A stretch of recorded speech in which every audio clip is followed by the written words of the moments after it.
boleh phi baro ki parlok ki baju ngap nan pe ki video ke jonga ti menta ka sngi pan ngak kwa an pan phi ka video ka boleh phang jong ipa ma ka tu ka te ka pa ketiga kasin banengkong bangilet sim ya tuka award mola ni ka jing shah khot sngewbha jong ipa ka de ka art pun riu tarek u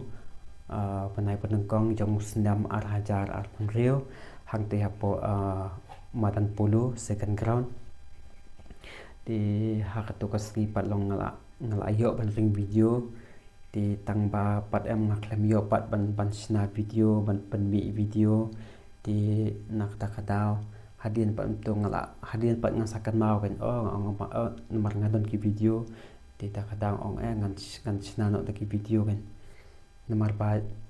ba jing Shillong ngade ban sna mo te mentala alhib nai sau panai di nomor le si haka jing bun kam nomor ba mo mangingilet bela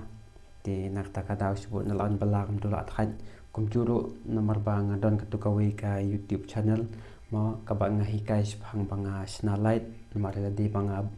manaka sngi mga 3 light mo ngale weri ki yeng kisam ti nak takadaw ti menta pat em ngakwa wan penik to video kaba mo ipa yo ikatuka Padma Shri Award naka sarkar pedang di sngewbha on page ni ke video hadu panakot kanang ba pinyu ima Governor of Meghalaya, the Chief Guest for the State Republic Function, to grant to the state the Padma Shri Award to Hally War on behalf of the state of Meghalaya and its people.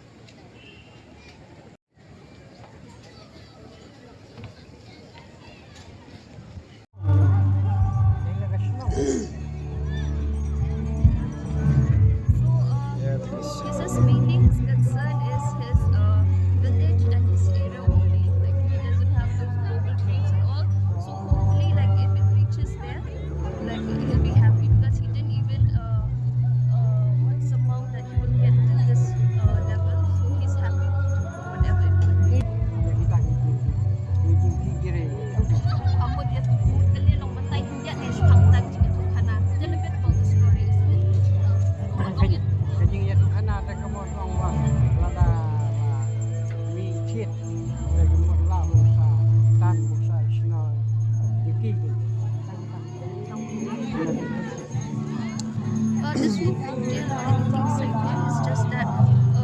his grandfather used to teach him and then his grandchildren that whenever you see any of these fruits from this ficus plant that they are planting, to just try to weave them into bridges. It's not a hard effort, but it's just